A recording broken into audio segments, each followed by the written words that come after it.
తలంబ్రాలు, శతమానం, బాజా భజంత్రీలు, కన్యాదానం ప్రాంగణమంతా కళ్యాణ శోభతో నిండిపోయింది. చూడడానికి రెండు కళ్ళు చాలలేదు. వధువరులను చూడడానికి జనం పోటెత్తారు. సాక్షాత్తు ఆ శ్రీనివాసుడి కళ్యాణాన్ని తిరుమల తిరుపతి దేవస్థానం నుంచి వచ్చిన పండితులు సాంప్రదాయబద్ధంగా నిర్వహించారు.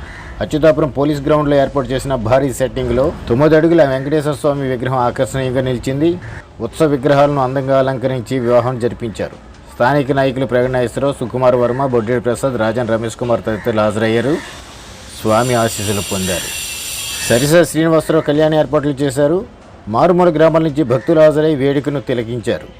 400 జంటలు కళ్యాణ వేడుకల్లో పాల్గొన్నారు. ఈ సందర్భంగా పండితుల వేదపారాయణం, కళ్యాణంలో ఘట్టాలు చూసి భక్తులు తరించారు. పలు సాంస్కృతిక కార్యక్రమాలు, నృత్య ప్రదర్శనలు ఏర్పాటు చేశారు. కోలాటాలు, కళా ప్రదర్శనతో రాత్రి వరకు వేడుక జరిగాయి.